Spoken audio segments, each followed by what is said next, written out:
right, it is time for my weekly reading wrap-up. Hey everyone, it is Shannon, and I'm super excited to be here today and to share with you how my reading has been going recently. So this is going to be about the books that I finished from the week of, what week? June 20th to 26th. And it's probably going to be the last video like this. I'm going to switch formats. I'll talk a little bit more about that at the end, because I'm not entirely sure what format I'm going to go to. But for now, let's stick with this format, and I'm going to share the books that I finished. So first up, I'm going to talk about Shah and the Tree of Wishes. This is the third book in the Pandava series by Roshani. This is a middle grade urban fantasy, mythology-based adventure story. It's part of the Rick Riordan Presents line, and I really enjoyed it. As it is the third book in the series, there's not too much I can say about it without spoiling it, and also I kind of want to save my thoughts for the live show, which will be happening next week, and I will leave that link down below. This I am buddy reading with Izzy, punkrockgirlpa, and Kay Kelly, and it has been so much fun to read together, and I am already looking forward to the fourth book. I love the adventurous spirit in these. I love the, people working together, and some personality conflict stuff is even fun in these, and seeing characters grow and learn and experience new things. All of that is just really good fun. This has been a great series so far, and and I don't have, again, as it's the third book in the series, there's not too much I can say. I don't even know, often I share whether or not I liked it more or less than the last book, but I'm actually not sure where I would place this one. I think I liked it probably about the same as the second one, which I enjoyed a bit more than the first. But I think I was a little harsh on the first because I found the protagonist, Aru, not as necessarily likable, but that made me think about whether or not that's really a valid thing, someone's likability. So and there was another book I read recently that made me feel the same way. I'm trying to remember it. Oh, it's in the Magic Misfits series. One of the characters, the character of Riley, it's not that she's unlikable. She is very disgruntled, and that really made me shift my opinion on whether characters need to be sort of likable or positive and likable I often put together, but that's not necessarily the case, and so that has, I guess I'm continuing to think about that as a character type, and whether it's just, personal choice. There's a certain amount of we like what we like, but it does make me think, is it only fair or valid to, or is it valid to say whether a character is likable or not at all, or is it valid as a criticism? It's valid in terms of whether or not it's something you enjoy, but it's made me question whether or not that is, I don't know, something. So obviously still processing that. There's only a tangent of that thought is about this particular book, more about the book series in itself, because it starts off, and I've liked Aru more as the story has gone on. And so I'm looking forward to chatting about this in the live show. I definitely have some notes, and I was very happy to be able to renew this. It's a library book, and I finished it. Oh, I didn't finish it before the time came up. I could have if I needed to, but I was able to renew it, thankfully. So I will have it for the actual live show. So it'll go back in the next round of library books. And I think and then we have some more library books, some of which I talked about in my checking in on library checkouts video, but I only talked about them very briefly because most of that video I spent talking about the romance grab bag. I did not expect that would take up so much time, and in the future I definitely will do the grab bag reflection tri-chapter type thing, probably in its own video, and because unless I read them throughout the time period of I have them out, because it didn't quite work, but I have more thoughts on that, which I will share at some other point, or just, modify how to incorporate talking about it. Okay, now I'm just talking around things. Okay, so from the library, I've finished and returned Bound by Hand, 20 beautifully handcrafted journals, over 20 by Erica Ekrem. And so this is a nonfiction book. It's a how-to instructional book on handmade journals, and they have over 20, and they have often different themes and different questions and reflections that you can use the journal for, different styles. You can see there's like a circular one here. There's one with, I think that one has a wood cover. There's even one with a stone cover.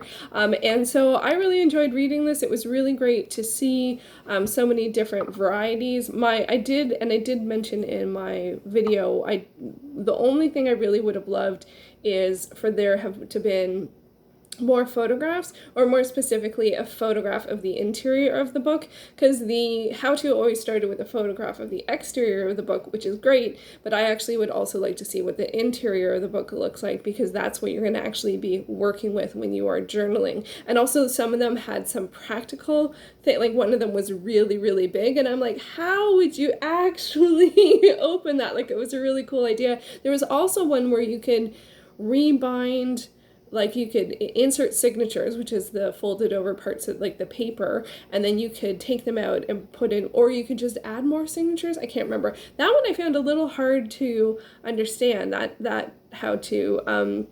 I did read the whole thing cover to cover, and it made me realize how often now for this type of thing I go to YouTube, generally speaking, even though I feel like how-tos, if I was like having it step by step with pictures along the way is really good, but having it in video is much preferred. You really get to see really step by step, but it's also a lot of work to do that. So anyway, this is actually for me a perfect example of something that's great to get from the library, because I got a lot out of it. I'm really happy that I got to read it, but I don't necessarily feel the need to own it. But I did learn new things, was inspired about things, but I don't, and I'm happy that other people get to enjoy it as well. So I'm just thrilled about the library. So yeah, so that's my thoughts on Bound by Hand. It also had a great section on, and section I mean like 2 to 3 pages on dyeing paper, which, and including what you could use to it, how long it would last, examples of what it looks like on different papers, which is something I'm interested in, but I'm just worried about it being messy and having the space to dry everything, so, and taking time and effort. But I'm really also curious about it, so that's something that I have in the back of my mind, and I don't have the sort of, you need the sort of vat type of container, like those plastic containers, and which are, you know, it's not, I imagine it is not that hard to come by those. I just don't happen to have one. Anyway, so on to the next book. What else did I read? Okay, so I think, did I talk about this in my, I returned it to the library, so Why I'm Afraid of Bees by R.L. Stine. This one was really funny. I love the nods to, you could tell the time in which it was written in terms of the tech, because it talked about BBS boards, which was awesome. And this is about a kid who hears about being able to body swap with someone else, but something goes wrong, and guess what happens? This one I actually thought was really quite fun. It had some twists and turns, but not too many, and it seemed to go rather quickly and didn't stay too long in any one uncomfortable period, which I appreciate. Sometimes I find the Goosebumps books can really sit in some of the challenging parts of things, and this one didn't do it too much, so, but it was a lot of fun. Like, it's a Goosebumps book, what can I say? Next up, I read Blacksad Volume 4 and Blacksad Volume 5. Volume 4 is called A Silent Hell. Volume 5 is called, I'm not quite sure how to say it, Amarillo? And so this I read for Translateathon. And they are comics. They were each like 50 to 70 pages. They feature, can you tell? Yeah, animals that are humanoid in terms of their upright, the animation. The drawing in this is awesome, especially the character of Blacksad, which is this cat, and I really like such an expressive face, and there's a bit of a sidekick type character that I think is like a fox that I really enjoy as well. I have sort of the same criticisms on these two as I've had on some of the other three, which is that there is such a wide variety of styles and faces and body types for the male characters in the story, but the women characters in the story are either buxom or wives or elderly, and that's it. So they're generally just fall into those types, whereas the male characters, you get, all types of different body types regardless of the animal, and then all types of different faces and expressions and stuff like that. And most of the female characters are, either a wife or an elderly woman taking care of someone. I think that was one of them. In a particular, okay, I'm not going to go there, or in a brothel. So, not like, and then the guys are reporters, they're hiring people out for doing stuff, people, not always, the guy characters aren't always, one's an addict, they're not spotless, everyone's, it's a crime noir, so that's sort of the stories and the settings that it takes place in. But I find it disappointing that there isn't more variety. And this can be said for a lot of different genres and formats.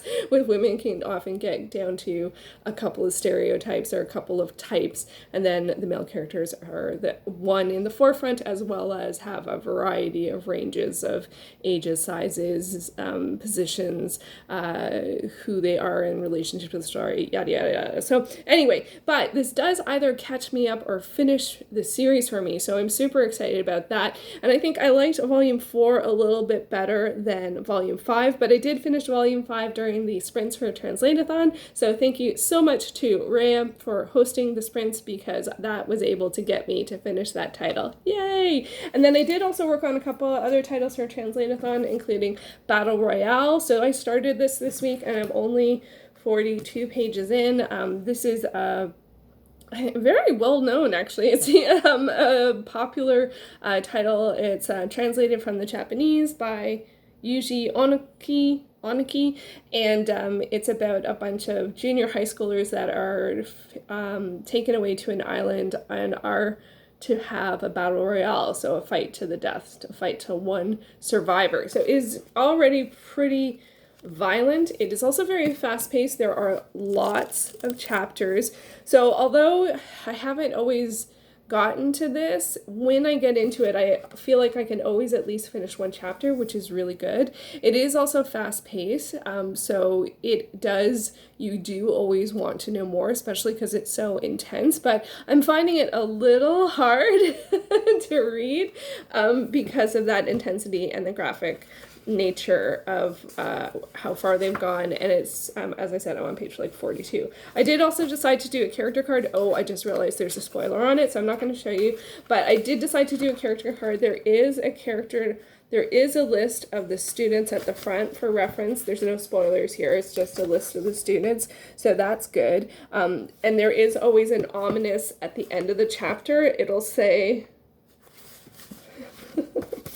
the number of students remaining. So yeah, this is one of the oldest books on my Goodreads TBR. That's why I'm reading it. It was made into the film, I think around 2000 or 99, but I heard about it in 2010. So I added it to Goodreads the first day I started Goodreads, and it was because the film was very, very popular in the film circles that I was in. Like, so many people were talking about it. Everybody recommended it. I was very much I like almost all film, but it was a bit more of the horror, indie side of things. I don't think it's an indie film. I just mean it's a bit more of a cult film.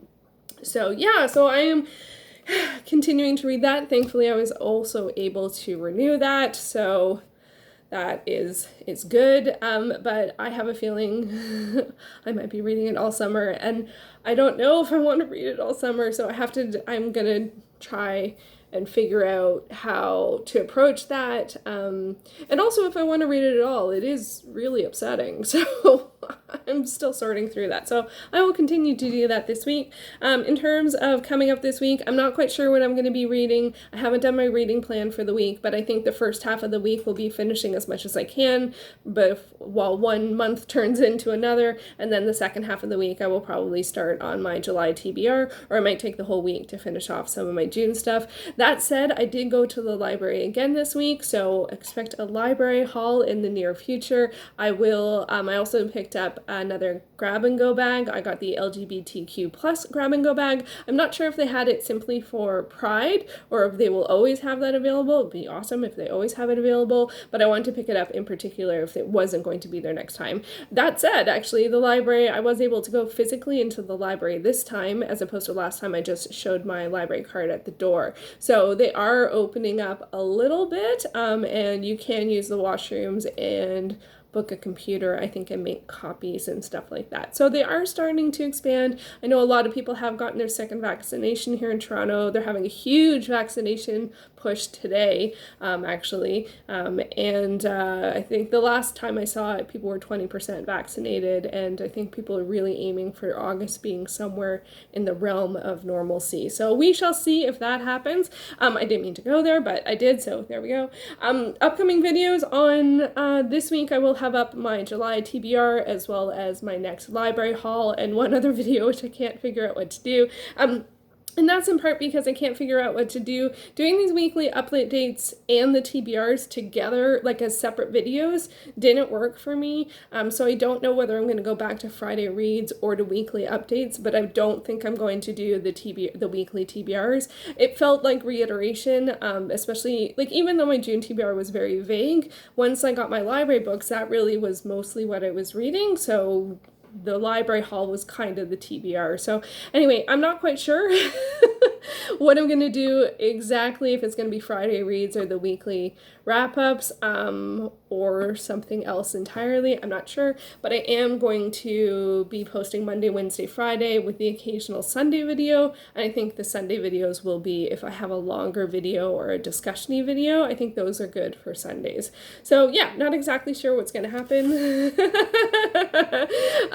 But yeah, doing the weekly updates, why it didn't work is filming on Sunday really doesn't work for me. And it worked in May, but it doesn't work with my regular schedule. So I am going to figure out something else that works. That's on the list today. Hopefully I'll figure something out. But I don't need to figure it out until later this week. But if I figure it out sooner, that's good. Okay, now I am rambling. So that is how my week went. I would love to hear what you are up to, what your reading has been like. Have you read Battle Royale?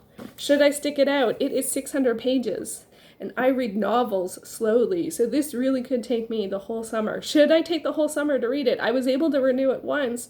I can probably renew it again, except for if all the Toronto people go and request it. So, yeah, it's too early to say. I need more than 40 pages, but we'll see how things go. All right, thank you so much for watching, and I'll be back soon in another video.